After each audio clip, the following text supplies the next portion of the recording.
Can I help you? I'd like to see the man in charge. In here.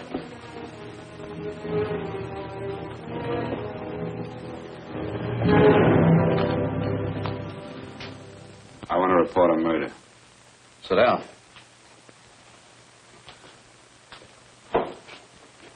Where was this murder committed? San Francisco, last night. Who was murdered? I was.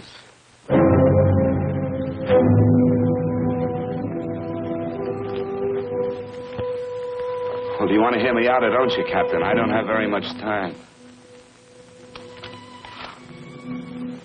Your name Bigelow? Frank Bigelow? That's right. Answer the San Francisco APB. Send it direct to Inspector Bannon at Homicide. Tell him we found Frank Bigelow. Go ahead, Mr. Bigelow. Well, this involves some other people, Captain. A number of other people. You tell it any way you like. I live in a little town called Banning out on the desert. It's on the way to Palm Springs. I have a small business there. Paula? Yes, Mr. Bigelow. Give me a copy of Miss Hollis's 48 tax return, will you? Oh, you better get the 47, too. Yes, Mr. Bigelow. I don't think we took any depreciation on that new equipment last year. No, we didn't. I remember you said we could include it all this year. Sure we can. Hey, Frank. Yeah, well. Peterson says he wants a financial statement before he can give me my loan. Hello, Kitty. I will. Well, I'm leaving for San Francisco today, but I'll be back in about a week. I'll take care of it for you then. Sure is a scorcher, isn't it? Well, I've seen him worse. Well, have a nice time, Frank. Yeah, thanks, Will. Paula, why don't you come down to the place and let me give you another permanent? Makes your hair so much easier to manage in all this heat. I can't afford it right now. Maybe next month. Yeah, here it is. No, we didn't take it. Well, we can do it this year. You work it out any way you think fit. Have a nice trip, Frank. Sure, Kitty. See you when I get back. Bon voyage. Why don't you come down anyway, Paula? We'll work out a deal on that permanent. Thanks. Maybe I will. Hello? Oh, hello, Mr. Hawkins. Just a moment. Do you want him to send your ticket over? No, I'll pick it up myself. No, never mind. Mr. Bigelow will pick it up at the station. Bye.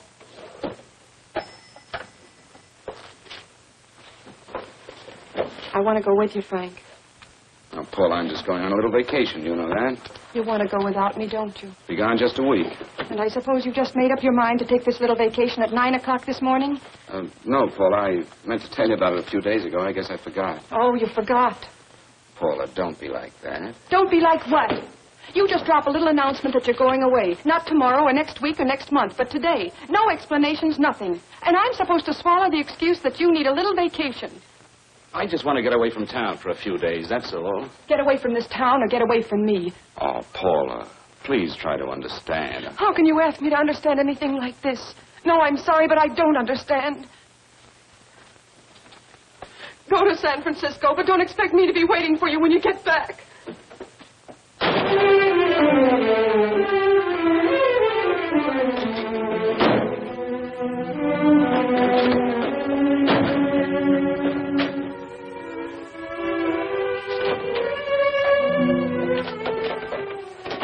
Paula, please, Paula. Come on, turn around. Look.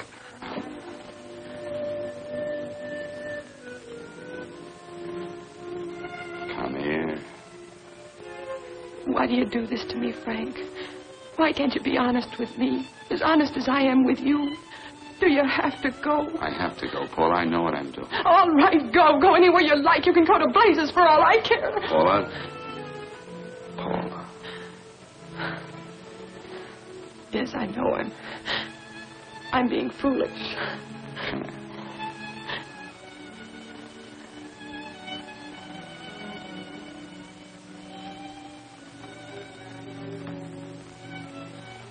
Come on, fix your face. We'll go down to Eddie's and have a drink. All right, why not?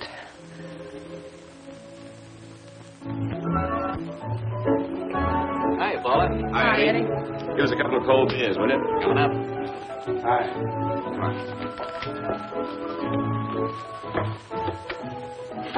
Oh, what a relief. This air conditioning feels good. I sure wish we had it in the office. It'd make working a pleasure. Well, if it stays this hot, don't bother going in the rest of the week.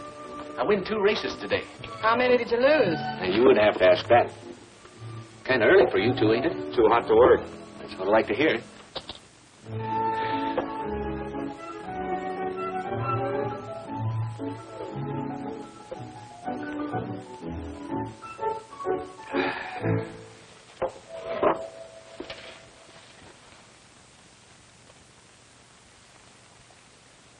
Frank, you'll take me with you, won't you? You will, won't you? Or am I crowding you? What do you mean, crowding me? Maybe you do need this week away alone. Maybe we both do. I know what's going on inside of you, Frank. You're just like any other man, only a little more so. You have a feeling of being trapped, hemmed in, and you don't know whether or not you like it. Look, Paula, I'm going to be honest with you. I care too much for you not to be honest with you. I'm as much concerned for your happiness as I am for my own. I know you've had one bad experience, Frank. I know all about it. But you don't know what it can do to two people, Paula. And the woman always gets hurt more than the man. I don't want you to get hurt, darling. More than anything in the world, I don't want you to get hurt.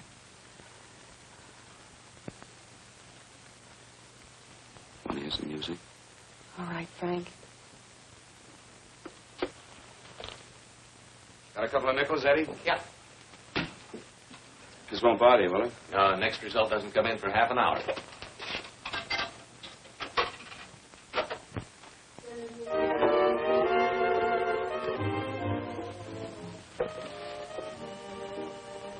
I thought that by now we'd be married. No, I'm not going to crowd you anymore, Frank. Go to San Francisco. I don't like it, but I'm convinced that you must go. I want you to be very sure, Frank. If it's right, and I believe it is, we'll have something really wonderful together. If it isn't, we should both know it as soon as possible. So you see, even if I could stop you, I wouldn't do it now.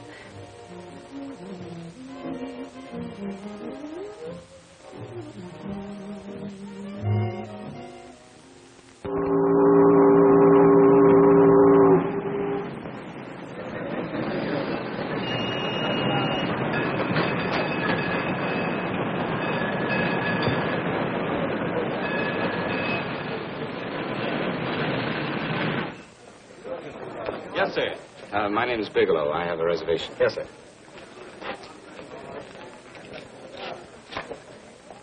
Here we are, sir.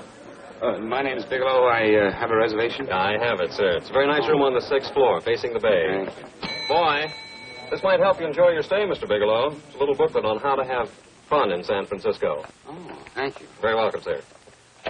Thank you. Say, is it always like this around here? No, this is market week, and it's the last day, too. Boy, always around until you need him. 517? Thank you. Here's a message for you, Mr. Bigelow. Long-distance call came in about an hour ago from Banning. From a Paula Gibson. Oh, thank you. Very welcome. Show Mr. Bigelow to 618. Right this way, slide.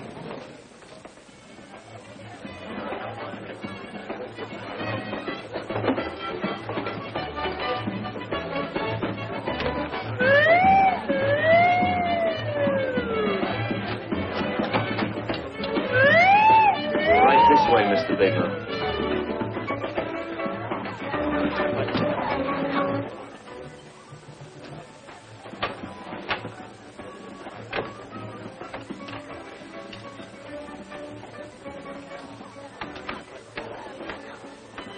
Is there anything else, Mr. Bigelow? Oh, yes. You can get me a dry and hat and a package of razor blades. Yes, sir. Thank you. Oh, and you can leave that door open. Hello, operator. I want to speak to Miss Paula Gibson in Banning, California. Yeah, that's right. No, I'll wait. Hello? Hello, Paula. Oh, hello, Frank. How was the trip? Fine, just fine. Having a miserable time, I hope. Well, I don't know. I just got in.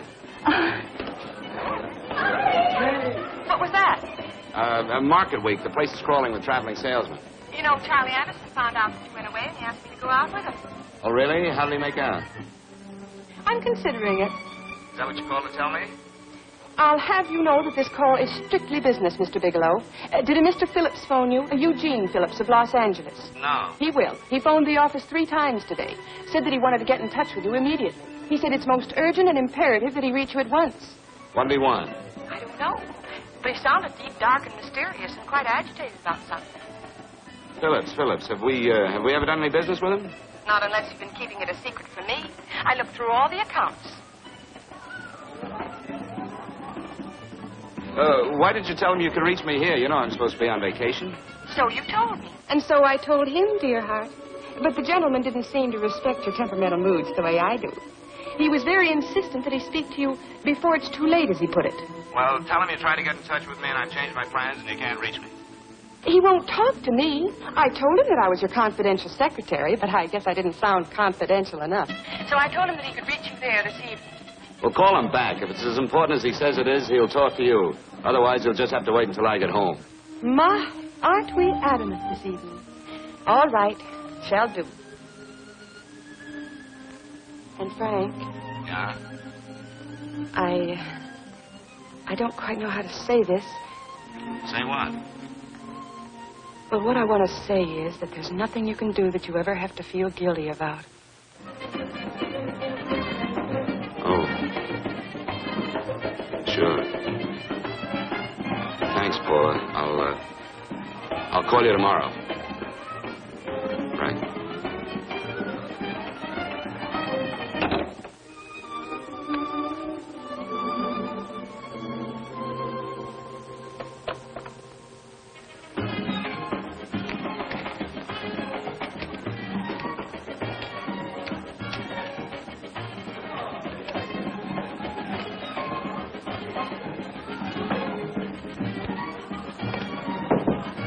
Oh, just put it there, please. You can keep the change. Thanks very much. Say, how long has this been going on? Oh, it's been a madhouse all week, but they check out tomorrow. Oh? I thought you were with them. No, I'm just here on a vacation. Why does everybody come to San Francisco and tear loose? Excuse me. Say, I'm awfully sorry to bother you, but would you mind if I use your telephone? No, go right ahead. I'm just across the hall here. One of the boys is using my phone, and he's been on it for a half hour. I just want to call downstairs. Yeah, sure. Thank you. Room service, please. Hey, things really picked up the last few days, didn't they? You right up much business? Well, I'm not here on business. Oh, room service? It's Mr. Haskell in 617. Yes, that's right. Would you send up 3 more bottles of bourbon and 2 scotch? Yes, that's right. Oh, and some more ice, too. Yeah. All right, thank you. You here all alone?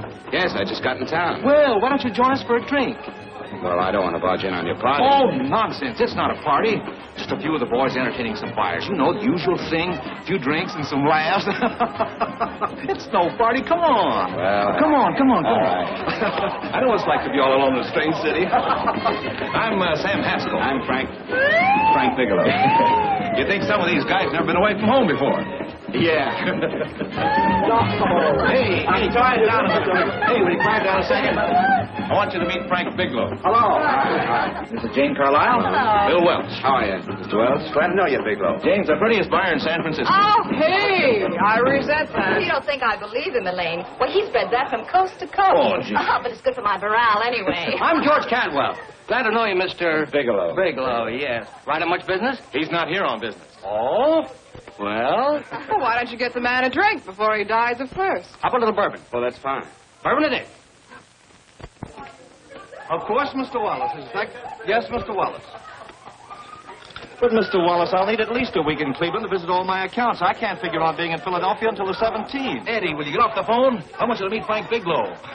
That's his boss. He's been trying for an hour to get his expense account boosted. Yeah, the way this guy holds on to $1, you'd think they weren't printing them anymore. Yes, Mr. Wallace. I'm leaving here the first thing in the morning. Yes, sir. Oh, keep your hips loose, Harry, like this.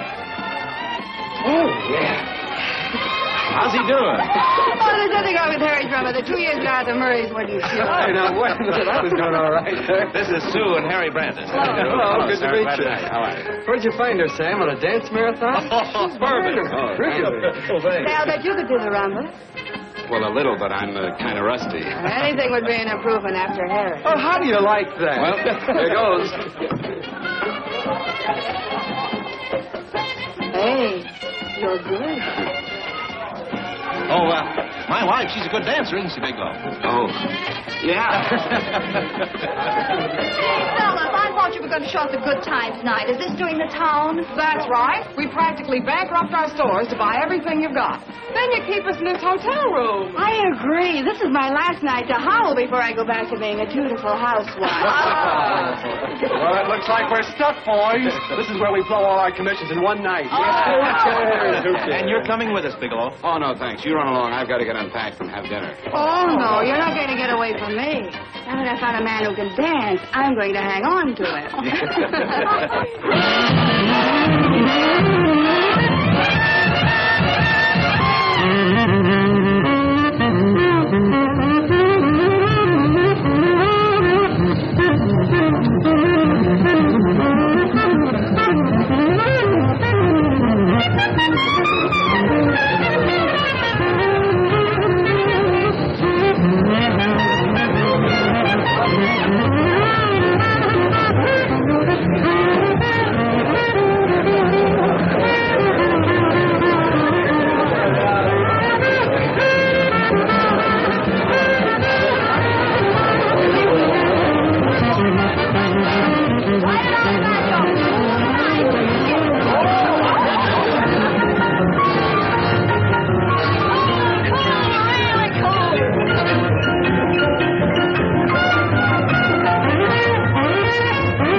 What'll it be? Bourbon and water, no ice. Nice, quiet place you got here. Wait till we hit the pitch in about an hour. That's when they really go out of their minds. Who's the blonde? Oh, she's one of the chicks that hangs around here. She's jive crazy. Come again? Oh, you ain't hip, pal. Jive crazy means that she goes for this stuff. Just between you and me, I don't get it either, but I gotta listen to it. They're all connoisseurs, music lovers. Me, I like Guy Lombardo. What's the matter with him? Oh, he's flipped. The music's driving him crazy. Come down, Jack. Oh, don't buy me, man. I'm being late. Is the blonde alone? Oh, sure, society. She always comes in alone. Drives a big convertible, wears a mink coat, but knows everybody. But she always comes in alone. Thank you. I wanted to kiss you. I tried to... Give me another blast, Leo. What's your story, Jeannie? Easy.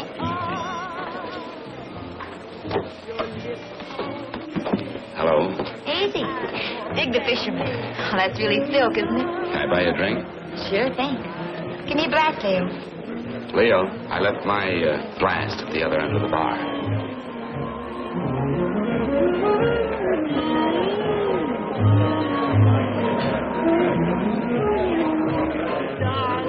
My name is Jeannie. What's yours?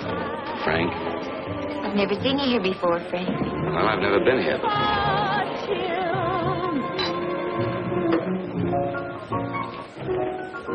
This isn't mine. Mine was bourbon. Well, sure it is. You saw me pour it. Give me a fresh drink. Anything you say. Oh, listen to that piano. Feel those vibrations. You don't get your kicks out of this, do you? I can live without it. Why do you stay here? I don't know. I bet I know. You're lonely in a big city. Why, you don't have to go into a routine with me. I like good company, too.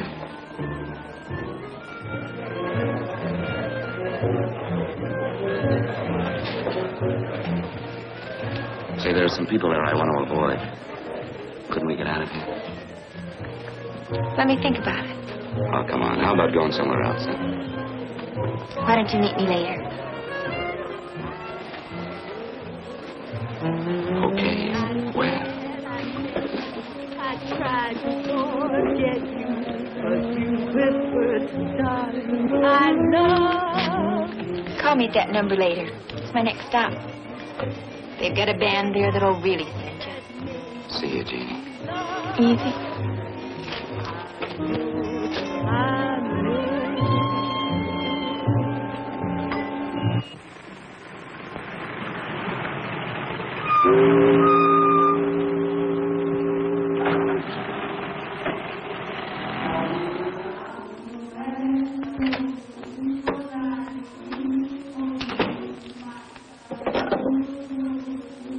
Never mind, operator.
Room service, please.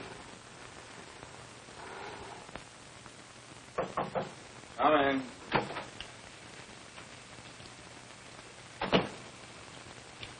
Be right with you, waiter. Yes, sir.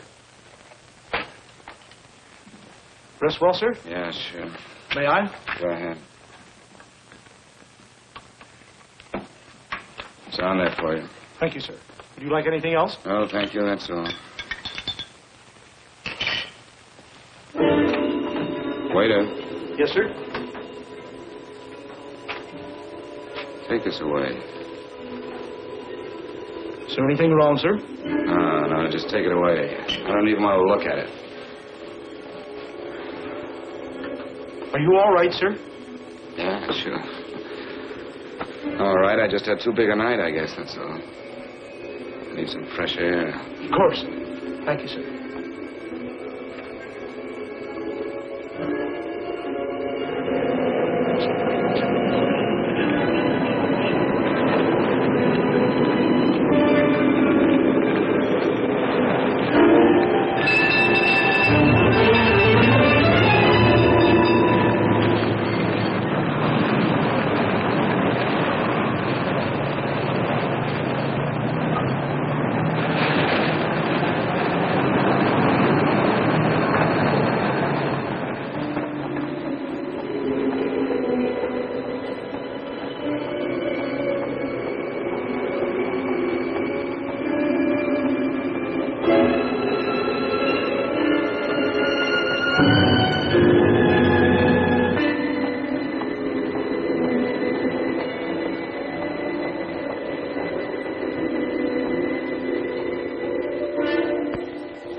Lungs in good condition. Blood pressure normal. Heart fine. Well, it's a good thing everybody isn't like you, Mr. Bigelow. Put us doctors out of business. I'm glad to hear it, Doctor. I was a little worried. Don't let a little bellyache worry you. Could be just the change of climate. Well, it isn't exactly an ache, Doctor. It's kind of hard to describe the feeling. Maybe it was the drinks I had last night. I might have mixed them too much, huh? Let's have another look at that throat. You may finish dressing now, Mr. Bigelow. I want to get the results of those tests we took. Thank you, Doctor.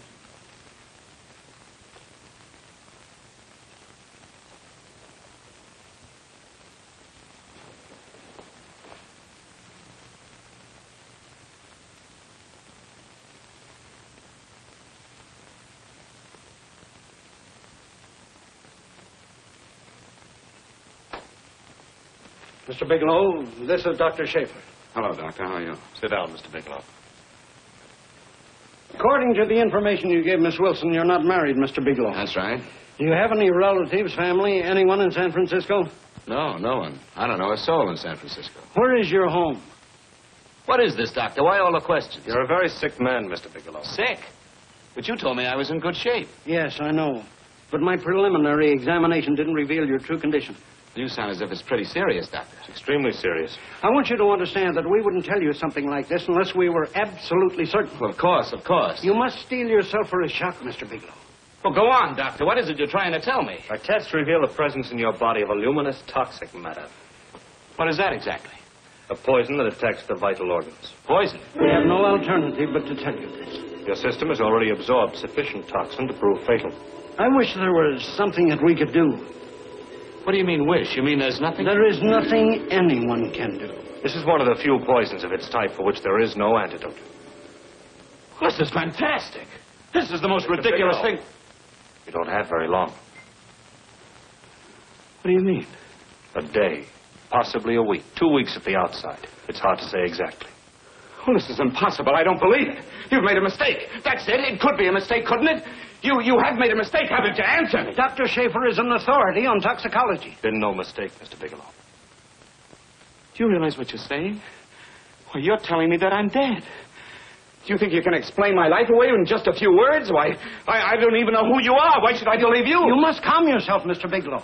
We want to offer you every assistance that we... Assistance? Who wants your assistance? Who wants anything from you? You're nothing but a couple of phonies. Why, I think you're crazy. That's it. You're crazy. The both of you. You're crazy.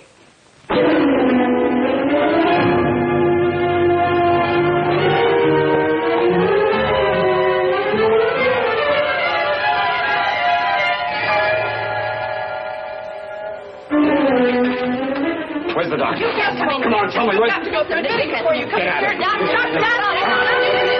What's the trouble here? What's the matter with you? Doctor, I want you to examine me for luminous poison. Come right in here.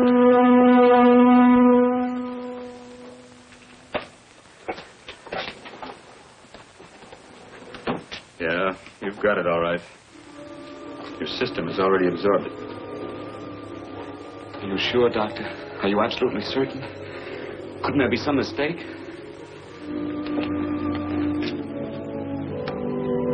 There it is. Toxin is actually luminous in the dark. Now, there's no doubt about it, Bigelow. I don't feel sick. My stomach is just a little bit upset. Maybe it's not as bad as you think, Doctor. That's characteristic. With a heavy jolt, you go suddenly in a matter of hours. But if the stuff is taken in a lesser degree, you last a while, and then...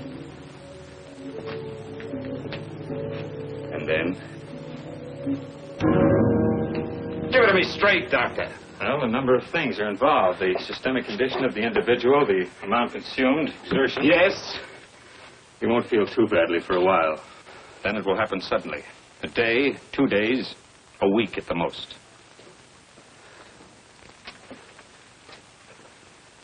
A day. 2 days. There's nothing that can be done now. If it had been caught in time, your stomach could have been washed out. But you've had it in you for some time now. For at least 12 hours, haven't you, Bigelow? I don't know. You don't know? No. Don't you know how you got it? No. This is no accident. Somebody knew how to handle that stuff. That wax is tasteless and odorless. The amount of alcohol in your body, you must have got it in liquor. I was drinking last night. Arrange for your admission to the hospital immediately. Of course, I'll have to notify the police. This is a case for homicide. Homicide? I don't think you fully understand, Bigelow. You've been murdered.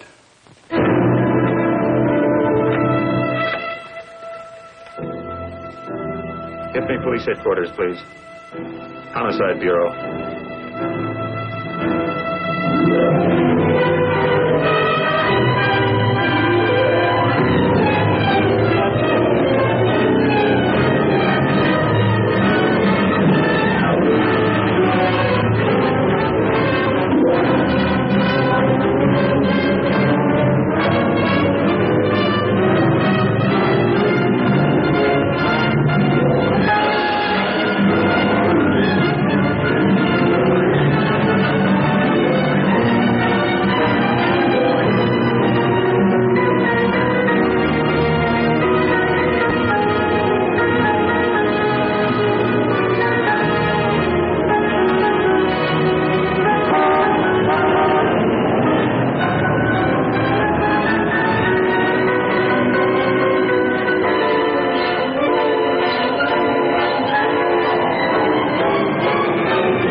Open up.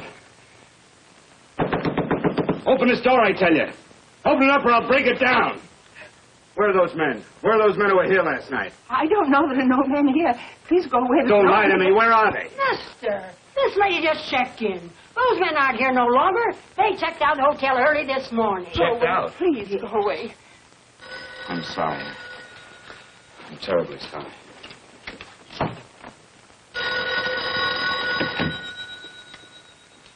Hello? Please, Mr. Bigelow, my eardrums. Oh, hello, Paula. Your enthusiasm overwhelms me. Why haven't you phoned me, or is there a quota on telephone calls up there? I'm sorry. I've been busy. I'll bet you have. Visiting the museums, no doubt. What's happening up there that's exciting or different? Nothing, not a thing. I'll bet you miss me, but you're too stubborn to admit it. Sure. You know, if you'd like me to come up, I could pack a toothbrush and leave right away. No. Well, you don't have to snap my head off. You could at least make pretense of missing me. I'm sorry, Paula. Of course I miss you. Listen, Paula,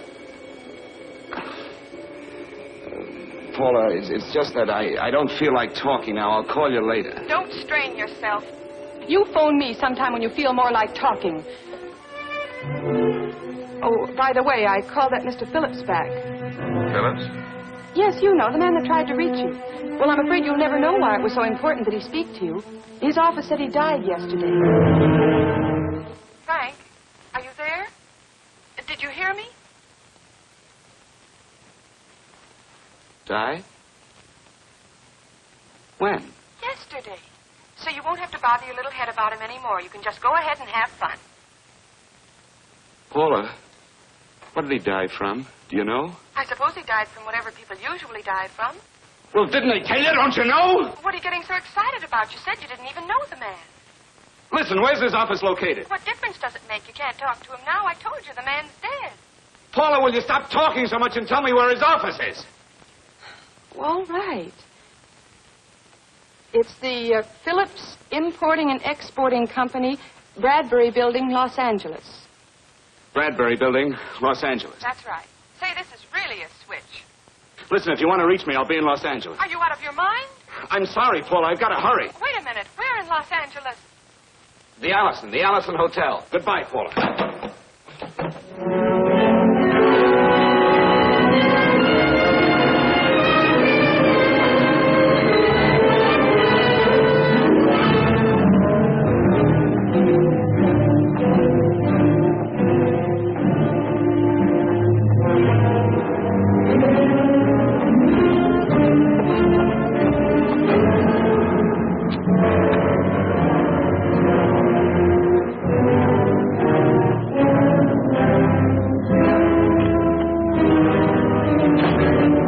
See someone in charge here. What is it in regard Well, it's to? a personal matter. It's quite urgent. Perhaps Mr. Halliday can help you. Who's he? He's our controller. Your name, please? Bigelow. Mr. Bigelow to see you. Send him in. Go right in, please. That door.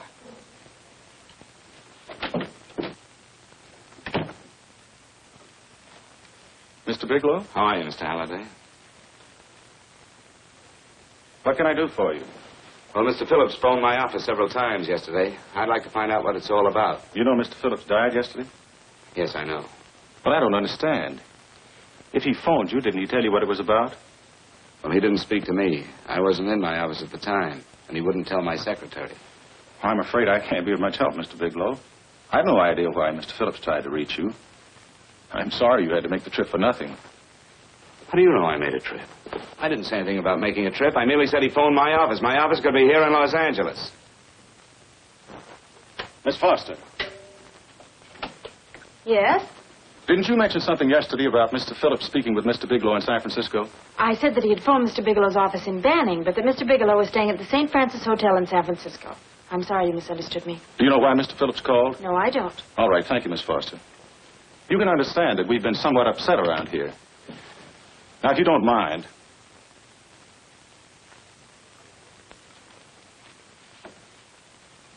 Did Mr. Phillips have a wife, family, anyone that could help me? you can't intrude on people at a time like this just to satisfy some curiosity. It isn't just curiosity. Then I suggest you wait a week or so. I can't wait. Well, I'm sorry you'll have to. Well, there's always a phone book. You're a pretty aggressive fellow, Bigelow. Are you quite sure that this is as important as you make it appear to be? It's important. Mrs. Phillips lives at the Sunset Arms Apartments. Thank you. I needn't tell you she's under a strain. I suppose you're capable of using a little more tact with her than you demonstrated with me. I think I can handle it. By the way, what was the cause of Mr. Phillips' death? Suicide. He leaped from the balcony of his apartment.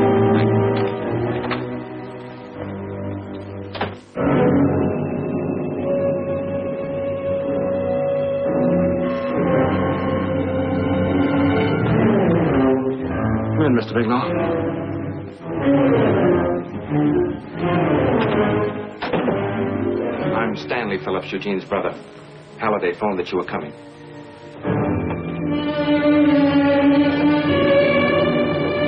This is my sister-in-law, Mrs. Phillips. I'll try to make this as brief as possible, Mrs. Phillips. I'm afraid I can't be of any help to you, Mr. Bigelow. I haven't the slightest idea why my husband wanted to speak to you. Well, I guess Halliday covered just about everything. Did your husband ever mention anything about me, Mrs. Phillips? Anything at all? No, I can't recall Eugene ever having mentioned your name.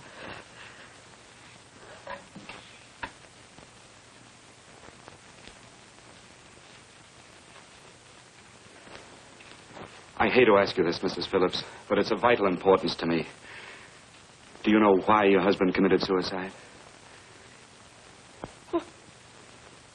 Oh. You're certainly not the most diplomatic person in the world, are you, Bigelow? Were you a friend of my brother's? I never met him.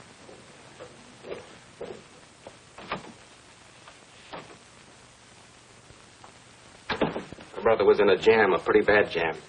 He was arrested 2 days ago. He sold some iridium to a dealer by the name of Majak. It's a very rare metal, very costly. Anyway, the iridium turned out to be stolen. He was released on bail yesterday, but he faced a pretty stiff prison term. Men have committed suicide for less. Yes, I know. That's how the police feel about it. What puzzles me, though, is this crooked deal. Knowing Eugene, you wouldn't say he's the type of man to be mixed up in anything like that, now would you? I told you I never met him. That's right, so you did. Now, what's this all got to do with you, Bigelow? I don't know. Let's come clean with each other, Bigelow. Surely you must have some idea why my brother was so desperate to contact you. I have no idea. That's odd. Then how could it be of such vital importance to you? Well, you seem to know the answer to everything else. Maybe you know the answer to that one, too.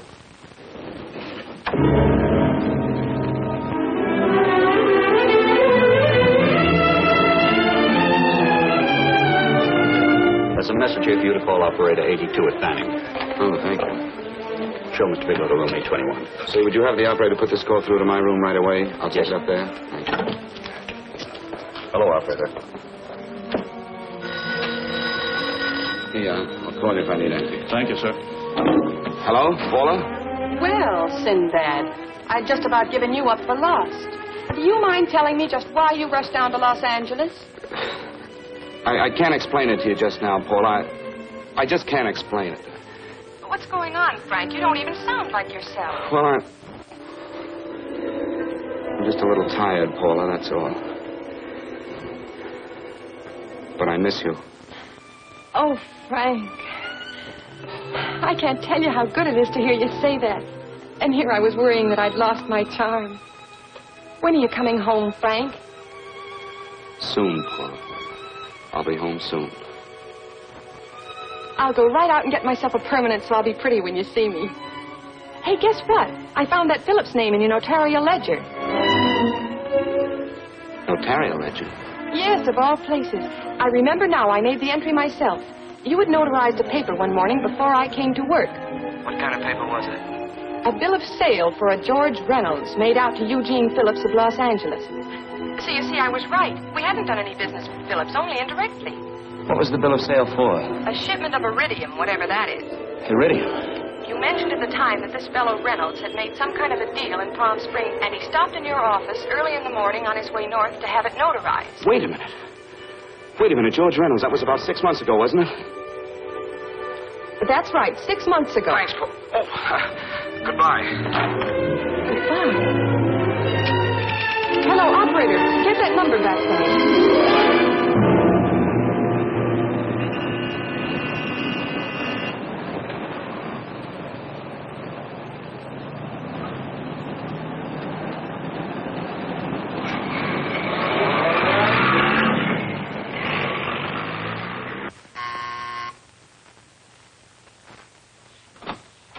I've got to talk to you, Mrs. Phillips.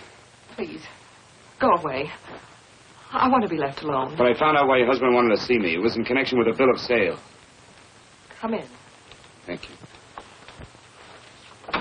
What do you know about a man named George Reynolds? George Reynolds? Yes. Why, that's the man my husband claimed sold him the iridium. And what did Reynolds claim? Reynolds disappeared. Yes? About 2 months ago, my husband grew suspicious that something was wrong.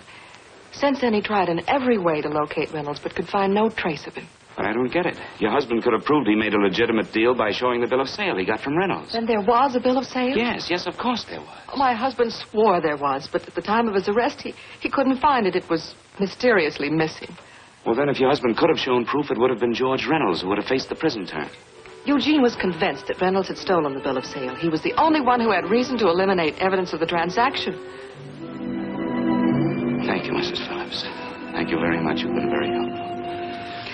Oh, if you'd only come sooner, Mr. Bigelow. My husband might be alive today. I know.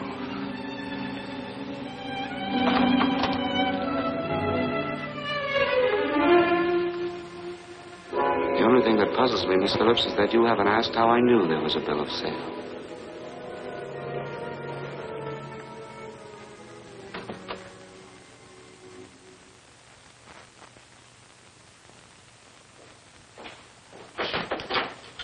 Mr. Holliday isn't in. He should be back shortly.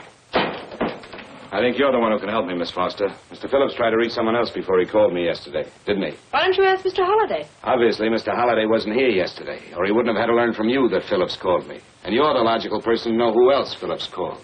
I don't believe that's any of your business, Mr. Bigelow. Don't think you're revealing anything confidential, Miss Foster. I know that he tried to reach somebody else. Mrs. Phillips told me. You're bluffing, Mr. Bigelow. I don't know what you're after, but you're trying to trick me. Mrs. Phillips didn't tell you a thing. How do you know that? Mrs. Phillips knows nothing about it. She doesn't. Well, why wouldn't she? Wait a minute. I was talking about George Reynolds. Who did you think I meant? Just who is it that Mrs. Phillips doesn't know I about? told you before, that's none of your business. All right, young lady, I'm going to give it to you straight. Phillips was murdered. Murdered? I don't believe you. He told me because he needed me to clear him. Phillips was innocent. Innocent men don't have to jump out of windows. Murdered? Just who are you trying to protect, Miss Foster? Why are you so afraid to tell the truth? I'm not protecting anybody. I haven't any more to say. All right, young lady, listen to me. This thing is going to explode wide open. If you've got nothing to hide, you better start talking. Or maybe you are mixed up. No! Well, then, come on. Mr. Phillips called Marla Rakubian. He went to see her yesterday morning. Who's Marla Rakubian? She's a model. She and Mr. Phillips used to be quite friendly, but he hadn't been seeing her for quite some time. Come on. The last couple of months he'd been trying to locate her and finally learned where she lived yesterday morning. When he returned from seeing her, he was terribly upset and excited. That's when he put in the calls for you. When he couldn't reach you, he went home. The last time I saw him alive. Give me Marla Rakubian's address. I don't think Mr. Phillips realized I was aware of his friendship with Marla Rakubian, and out of respect for him, I never intended to tell anybody. I had no idea that she had anything to do with the trouble he was in. I admire your discretion, Miss Foster. You know, you must be pretty friendly with Stanley, Miss Foster. He knew how desperately his brother tried to reach me yesterday, and he wasn't even here at the time. And now you seem to know all about what happened in Mrs. Phillips' apartment.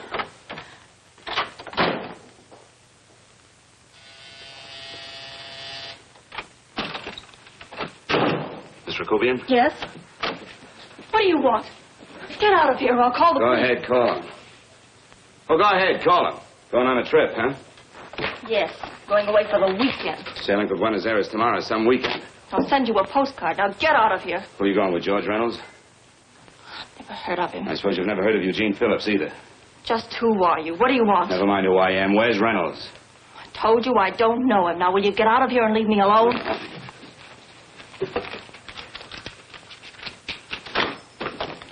So you never heard of George Reynolds, huh?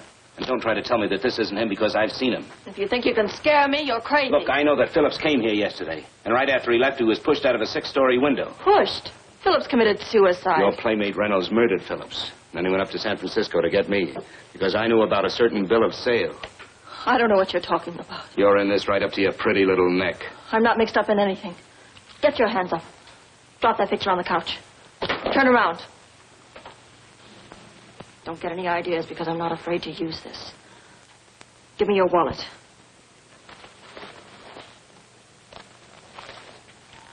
Frank Bigelow, Hotel Alex.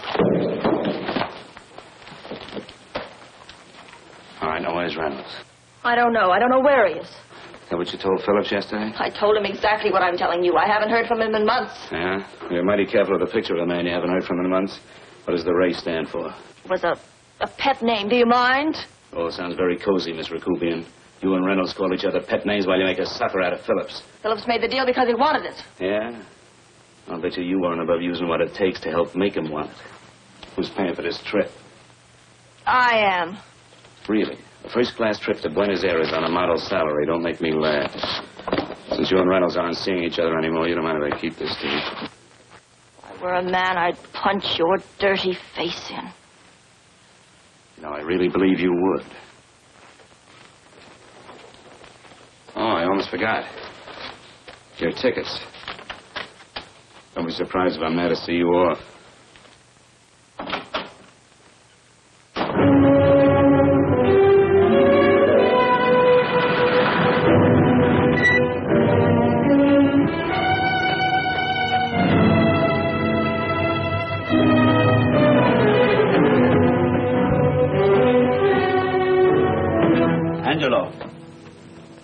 Angelo. Oh, Angelo. Do you remember taking this picture of George Reynolds? I take so many pictures, I can't remember them all. This gentleman is a friend of his and would like his address. We have no card on him. I don't think we ought to do that. He's willing to pay $20 for it. That's the paper we used last year. Of course, you understand we usually don't give out the information about our clients. I know. You're a couple of high-class fellows. Thank you. Revealing anything confidential is against the ethics of our establishment. That's right. Honesty is the best policy. Of course. But in your case, inasmuch as you're a personal friend of Mr. Reynolds... Thanks. I knew you'd come through. Got it. Here it is. We don't have his address. He must have called for the picture. But he couldn't have been a very good friend of yours, mister. Because his name is not George Reynolds. It isn't. Well, what is it? It's... Huh? Oh. Yes. It's Raymond Rakubian. Rakubian? What's so unusual about that? The picture's signed Ray, isn't it? Yeah. Yeah.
Your lips told me, baby, then I thought that maybe love.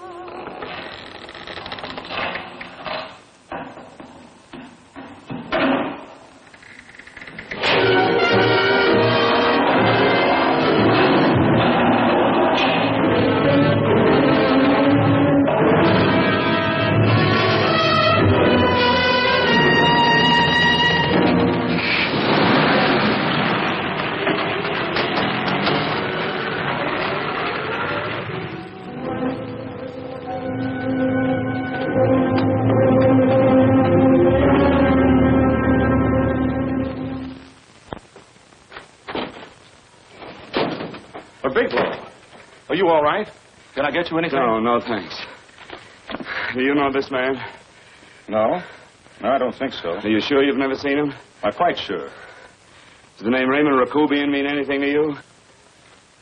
No, I never heard of him. Why? He also uses the name George Reynolds. This is Reynolds? That's right. Well, where can we find him? That's what I want to know. Tell me something, Halliday. You're the controller here. How come you didn't know about that bill of sale? Phillips made that deal before I came to work here. Yeah, but you still keep records, don't you? For some reason, which is none of my business. Phillips preferred to keep that among his personal papers. Now, does that answer your question? You came in here today asking for some information that you needed, and I tried to be as cooperative as I could. But now you're beginning to annoy me. So get out before I throw you out.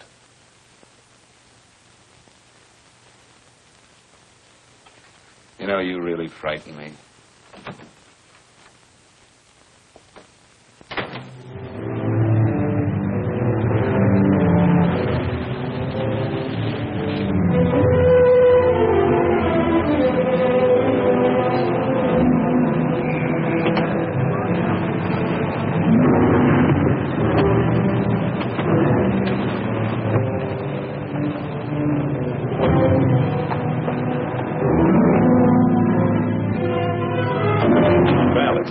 you showed up, Bigelow. Go ahead, Dave.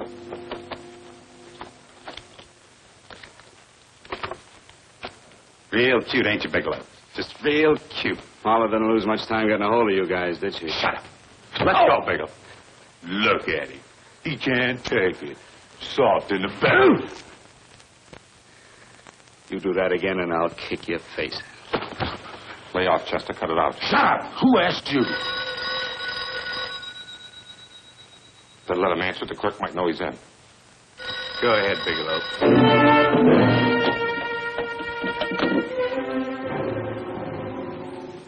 Hello? Frank. Frank, why did you hang up on me? I've been trying to get you for hours. I'm sorry, Paula. I was in a hurry. Well, don't be in such a hurry this time. You didn't give me a chance to finish what I had to say. I wanted to tell you that McGowan was in hollering his head off because you didn't go over the books. Tell McGowan to get another auditor. Sure.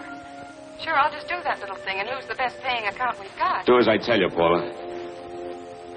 Frank, are you drunk? Paula, how much we got in the bank? About $2,200. Draw it out tomorrow. Sure. Then what do we do? Skip town without paying our bills? Forget the bills. You know that coat you always wanted? Buy it.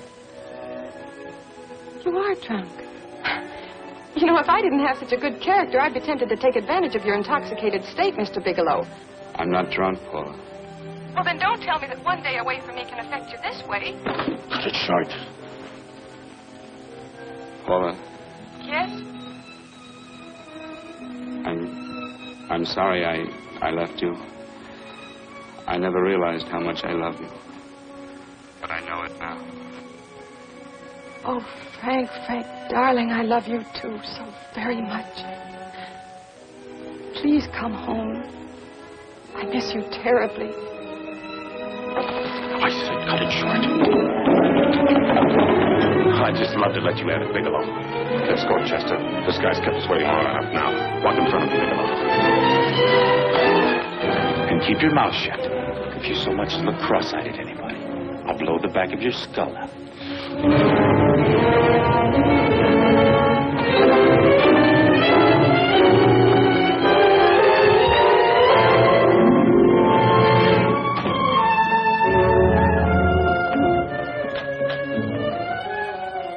This Bigelow's real cute. He wanted to get tough with Chester. He don't know Chester. Did you get the picture? Don't I always get what Mr. Majak sends me after? Majak? That's right. I'm the dealer who bought the iridium from Phillips. I get it.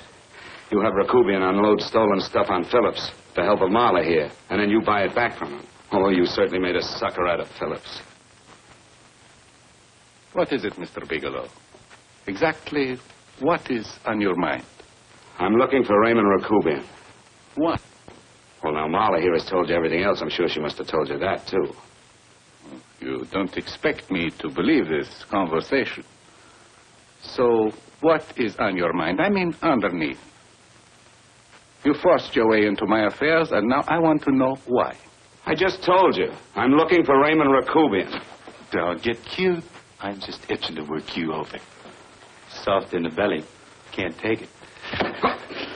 See what I tell you?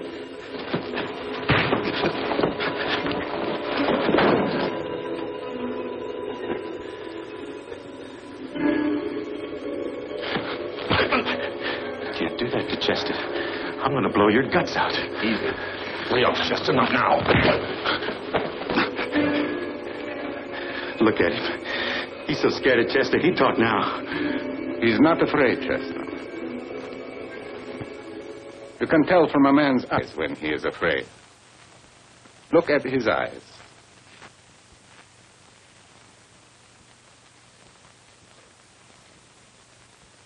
Oh!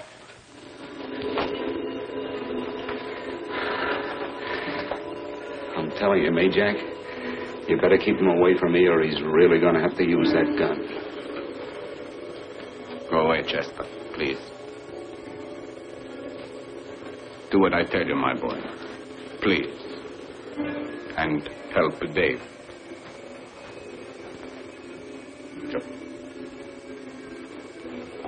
You're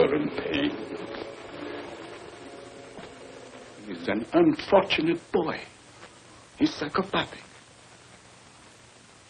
He's unhappy unless he gives pain. He likes to see blood. Come with me, Mr. Bigelow.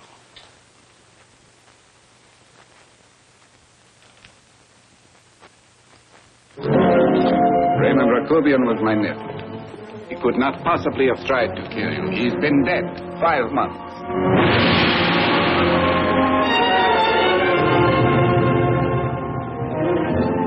I'm afraid you have been sidetracked. Provided it is true that somebody made an attempt on your life. Somebody made an attempt again today. I had no reason to kill you, believe me. What do you mean you had no reason? I notarized a certain bill of sale. You notarized the bill of sale for Reynolds, not Rakubian. What I told you was true. I had no reason to kill you. That's a closet, Mr. Bigelow. And under other circumstances, you could go home now. But now you present a problem. You know too much, and I am in danger. Chester! Suppose I were able to prove to you that I only want to find the person who tried to kill me, and I won't cause you any trouble. You know I can go to jail for 10 years for this little business. 10 years. At my age, that's my life. That means my entire life. With my life, I do not take chances. I am sorry, believe me. You want Joe to go with you? No. Just Bigelow and me. And baby Meg's three. Good, Major. Goodbye, Mr. Bigelow, and forgive me. Let's go, Bigelow. I guess you won't be there to see me off.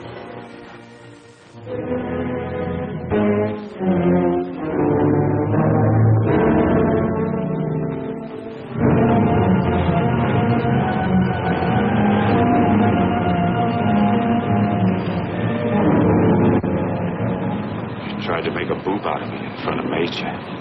You shouldn't have done that, Bigelow. I don't like that. I'm going to enjoy this, Bigelow. I've done jobs like this before. I knocked off guys I could like. But I don't like you, Bigelow. I never liked that puss of yours from the minute I seen it. Yeah. I'm going to enjoy this.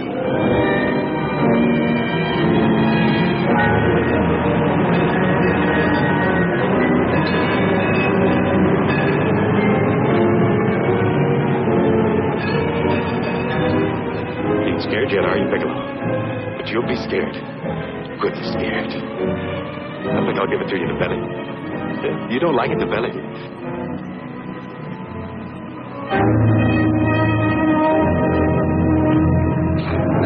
Good. Try it.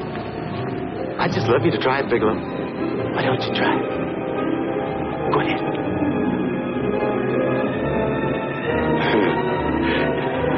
Didn't have the nerve, did you, Bigelow? I think I'll give it to you right in the belly.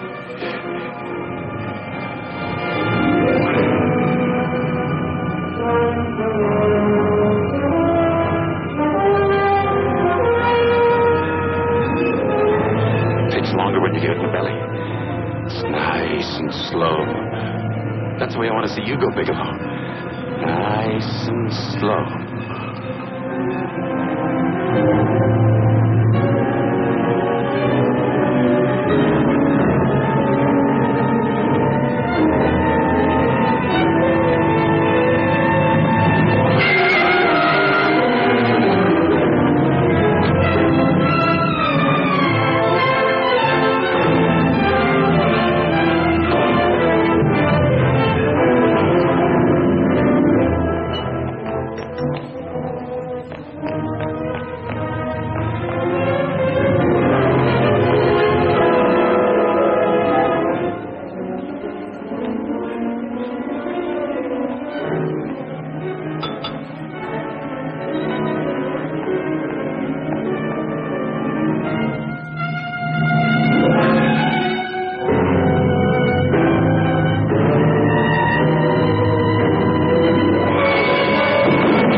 all right. Yes, I'm all right, Paula, but what are you doing here? How did you get here? Freddie Ross threw me down. I had to come. I had to see you.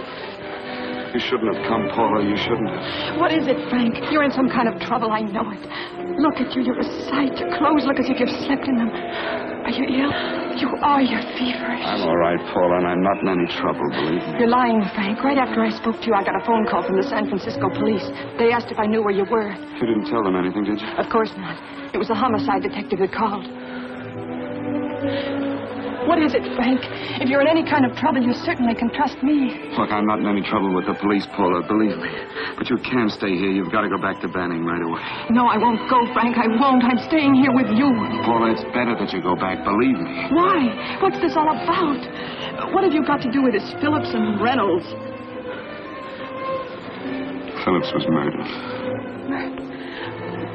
What could that possibly have to do with you? All you did was notarize a paper. You've notarized hundreds of papers. I know. All I did was notarize one little paper out of hundreds. Frank, you frighten me. You don't even act like yourself. I know that you're in trouble, that something is wrong, that you're in serious trouble. You frighten me, Frank. Oh, don't be frightened, Paula. Don't ever be frightened of anything again. Will you promise me that? I love you so much, darling. More than you seem able to understand. Oh. I never really knew happiness until I loved you. Sometimes when I used to be afraid that you weren't sure how you felt, I tried to hold back, but I couldn't. Losing you would have been losing everything. There would have been nothing left. Don't, Paula, don't. Now I'm afraid again. Somehow I feel that I'm going to lose you, but there's nothing I can do about it. I feel so helpless. You're leaving me out of something. Tell me, Frank, what is it? Give me a chance to fight back. Just give me a chance, please. You do love me, don't you? Oh, yes, Paula, I love you. I never was more certain of anything in my life. I wasn't sure before. I was a little blind, I guess, but believe me, I'm sure now. Can you understand that, Paula? I understand. A man can be like that, Paula. Something has to happen. It can be a big thing or a little thing, but it can make him realize how much someone means to him, how much he really loves him. Oh, and I love you, Paula. More than I ever thought it possible to love anyone in the world, I love you. Then why won't you tell me about this trouble you're in? Why won't you try to let me help you? You can't help me, Paula. You don't want my help. Oh, Paula, there's nothing you can do. Will you believe me? So will you please go home, please? No, Frank. I won't go. I know you're in trouble. I can't leave you like this. All right, Paula, look, wait for me in the lobby of the hotel, and I'll be back to you soon, I promise. You promise? You're yes, sure? Paula, I promise. Is that a new outfit? Yes. Oh, that's beautiful.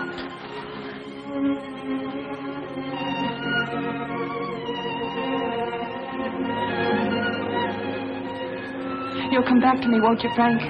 Yes, Paula, I'll come back, I promise. Please hurry, darling. Oh, I love you. I love you, Paula.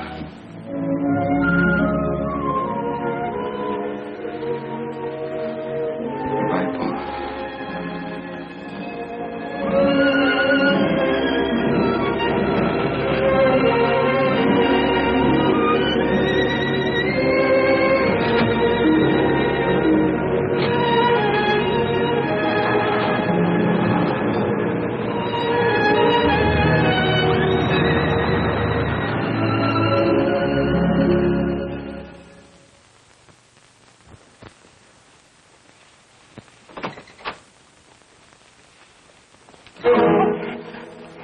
Stanley here?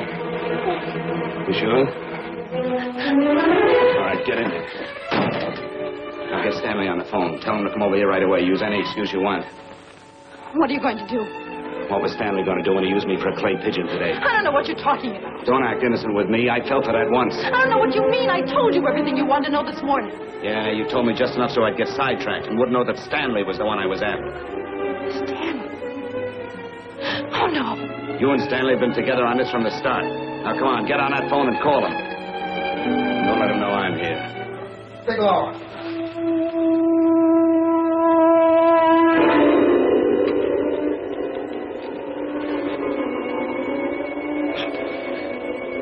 You've been sidetracked, all right. But it was the poor bereaved little widow who did it. We're supposed to have found this letter this afternoon. It's in my brother's desk at the office. It's postmarked 2 years ago. It isn't exactly the kind of a letter that a married woman gets from a casual friend.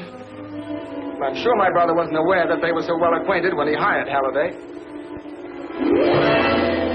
What's the matter with him? felt right since dinner. Where did he have dinner? At Mrs. Phillips' apartment. Halliday was there, too, and Stanley confronted them with that letter. Did you have anything to drink? Yes, why? How long ago? Half an hour ago, just before I came here. Miss Foster, get on the phone, call the emergency hospital. Have them get an ambulance over here right away. What? Tell them to prepare a stomach wash for luminous poisoning. Luminous poisoning? Go on, do what I tell you. You may still have a chance to save his life. Go on.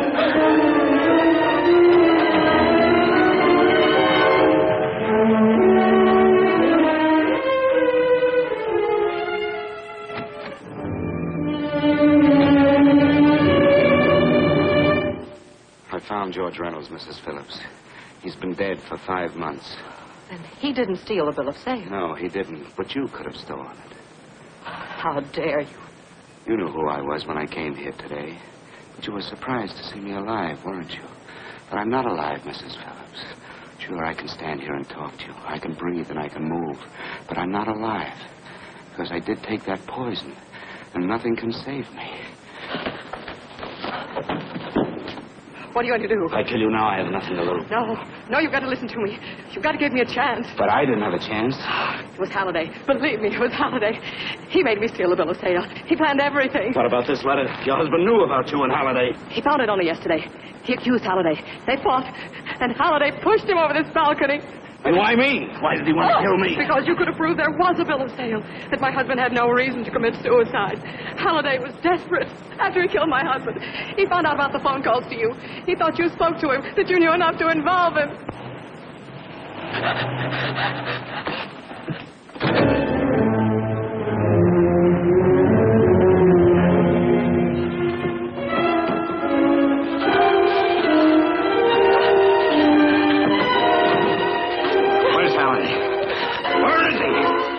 In the office.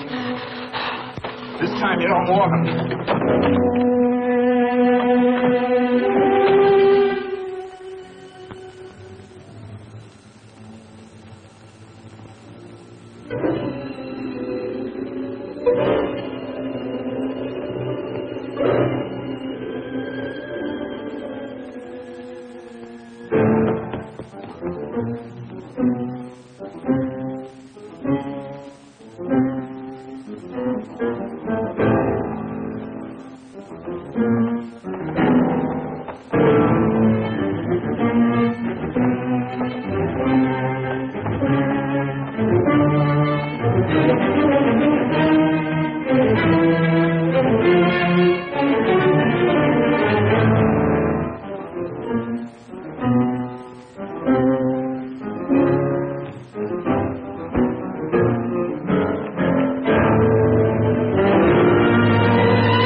Break it up. Move along now. Let's get going. Come on.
All I did was notarize a bill of sale. But that piece of paper could have proven that Phillips didn't commit suicide. He was murdered. And that's why Halliday poisoned me.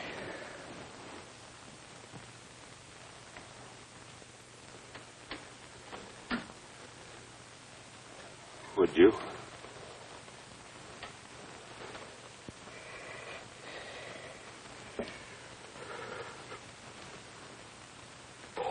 Paula.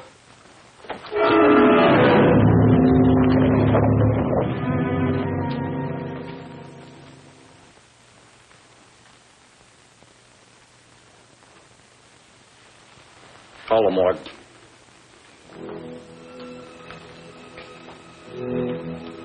Johnson, you go to the Allison Hotel. Find Paula Gibson. Don't tell her anything. I'll break it to her.